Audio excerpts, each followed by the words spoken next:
Hello बच्चों, आज हम डिफरेंशिएबिलिटी डिस्कस करेंगे। Differentiability is a very important topic because ये आपके कुछ कंपटीशन के एग्जाम्स, जो कम्पिटिटिव एग्जाम्स होते हैं वहां पर भी यूज होते हैं, और डिफरेंशिएबिलिटी के क्वेश्चंस हम बोर्ड के एग्जाम्स में भी यूज करते हैं। सो बहुत ही एक इंपॉर्टेंट टॉपिक है। तो जनरली ज्योमेट्रिकली हम लोग बात करते हैं जब भी डिफरेंशिएबिलिटी की, तो हम कहते हैं कि एक फंक्शन जो है वो डिफरेंशिएबल है at a particular point P if there exist a unique tangent at that P, right? या फिर हम कहते हैं कि there is no corner point. Now इस सवाल को हम लोग मैथमेटिकली सॉल्व करेंगे। ये जो आपके पास क्वेश्चन दिया हुआ है इसे हम मैथमेटिकली सॉल्व करेंगे, इसको हम ग्राफिकली सॉल्व नहीं करेंगे बिकॉज बोर्ड के लिए आप मैथमेटिकली जाएंगे, आप इसे इसकी कैलकुलेशंस, जो भी अलजेब्रिक कैलकुलेशंस है वो करेंगे, राइट? तो हम क्या करते हैं बच्चों, सबसे पहले तो हम ये देखते हैं कि डिफरेंशिएबल कैसे होता है। कोई भी फंक्शन जो होता है इसे हमें देखना है कि ये डिफरेंशिएबल कब होता है। ये डिफरेंशिएबल कब होता है? ये डिफरेंशिएबल तब होता है जब लेफ्ट हैंड डेरिवेटिव जो है वो राइट हैंड डेरिवेटिव के इक्वल होता है, राइट? ऐसे है ना। एक फंक्शन डिफरेंशिएबल तभी होता है जब left hand derivative right hand derivative के इक्वल होता है। ये लेफ्ट हैंड डेरिवेटिव और राइट हैंड डेरिवेटिव क्या होता है, ये भी हमारे लिए एक बहुत इंपॉर्टेंट पार्ट है। तो जनरली हम क्या करते हैं, एक लिमिट की बात करते हैं और स्लोप एक एक्सप्रेशन है, उसकी हम लिमिटिंग वैल्यू निकालते हैं। सो बेसिकली हम बात करते हैं limit of h tends to 0, है ना। और ये आपके पास होता है f of a minus h minus f of a divided by minus h। This is limit of h tends to 0, f of a plus h minus f of a divided by h। This is what you have. तो इस condition को हम follow करते हैं। Now if you see this particular problem, यहां जो question दिया हुआ है इसको जब आप देखते हो तो यहां क्या है, यहां पे ये दिया हुआ है कि ये फंक्शन डिफरेंशिएबल नहीं है। अगर ये डिफरेंशिएबल नहीं है इसका मतलब क्या है? इसका मतलब है कि लेफ्ट हैंड डेरिवेटिव जो है वो राइट हैंड डेरिवेटिव के इक्वल नहीं है। इसे हमें प्रूव करना है। तो यहां पे एक छोटी पॉइंट ये भी है कि सर ये जो वैल्यूज दिए हुए, ये इसका मतलब क्या है? F of A minus H, F of A plus H क्या होता है? एफ ऑफ ए तो आप कह सकते हो कि एफ ऑफ ए जो होता है ये होता है value of function, value of function, right? से मैं राइट से मेंशन कर देता हूं, at x is equal to a, right? ये होता है वैल्यू ऑफ फंक्शन। अगर हम a माइनस एच की बात करें तो हमें यहां पे इस पर्टिकुलर ऑप्शन में हमें ये देखना है कि x लेस देन a की हम बात कर रहे हैं, बेसिकली a माइनस एच की जब भी बात करते हैं। अगर हम बात करते हैं f of a plus h की, राइट, तो basically we are talking about x greater than a, isn't it? We are talking about this. और जब भी हम वैल्यू की बात कर रहे हैं तो x इक्वल टू, तो ये 3 पॉइंट्स आपको याद रखने हैं हमेशा। जब भी आपको पीस वाइज फंक्शन, कभी कंटिन्यूटी के क्वेश्चन हो, डिफरेंशिएबिलिटी का प्रॉब्लम हो, तो हमेशा एक दो चीजें आपको याद रखनी हैं। जब भी a प्लस एच की बात करते हैं तो we are talking about something greater than a। अगर हम लेस देन a की बात करते हैं we are talking about a minus h की। अगर बात करें a प्लस एच की बात करते हैं तो ऑब्वियसली ग्रेटर देन a की बात हो रही है, लेस देन a की बात करते हैं तो a minus f of a minus H का मतलब होता है value of that particular function, right, at that particular point. F of a plus H का मतलब value of that function at this particular point a plus H. Now ये decide करना होता है प्रॉब्लम को देख के भी कैसे होता है। तो सवाल को हम सॉल्व करते हैं, इनका स्टेप्स देखते हैं, एक एक करके सॉल्व करने की कोशिश करते हैं। स्टेप नंबर 1, अगर हम कहते हैं लेफ्ट हैंड डेरिवेटिव निकालना है हमें, ये देखते हैं लेफ्ट हैंड डेरिवेटिव कैसे निकालें।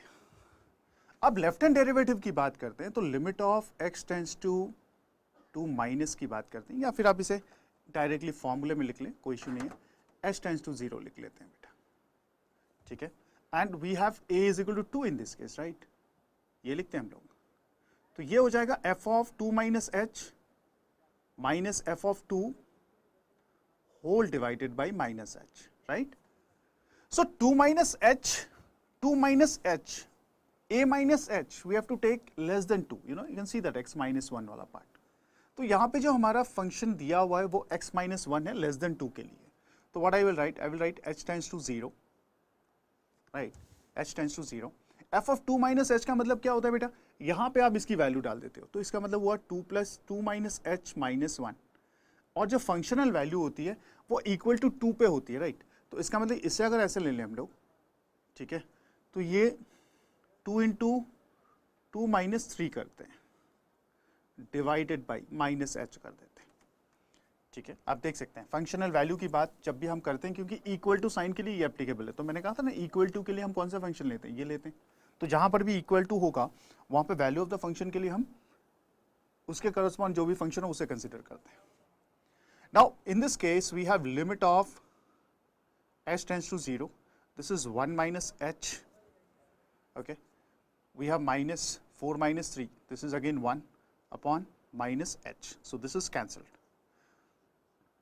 So this is limit of h tends to 0, my dear student, and this becomes -h upon -h. Obviously limit of a constant is constant, so this becomes 1. Okay, this is step number 1 we are talking about. Fine. Now ये जो step था ये हमारे लिए बहुत important है, इसकी जो ये प्रेजेंटेशन थी ये हमारे लिए इंपॉर्टेंट थी। अगर ये हो जाता है तो आप लिमिटिंग वैल्यू आराम से निकाल सकते हैं, दैट इज फॉर श्योर।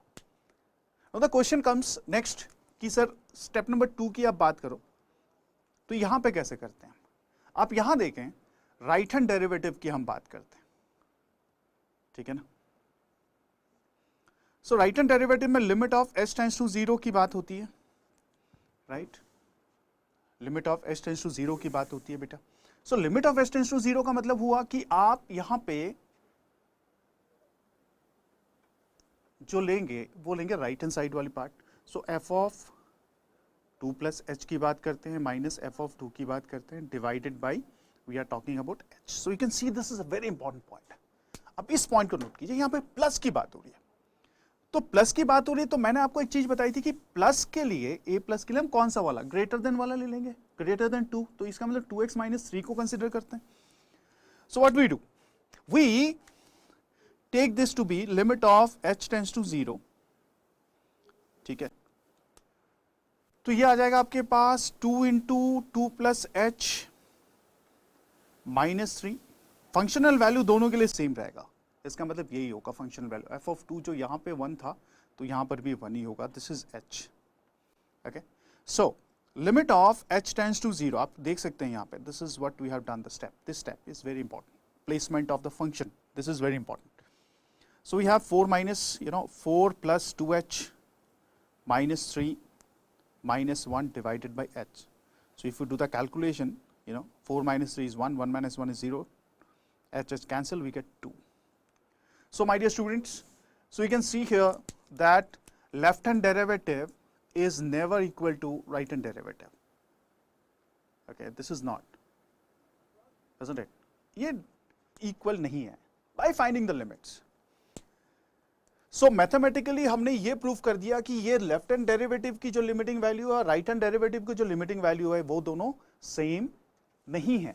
अगर दोनों सेम नहीं है इसका मतलब ये फंक्शन डिफरेंशिएबल नहीं है, राइट।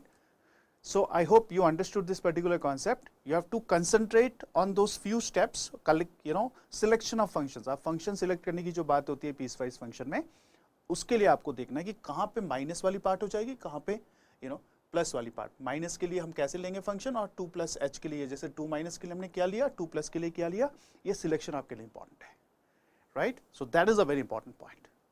ओके, चलिए, थैंक यू, गॉड ब्लेस।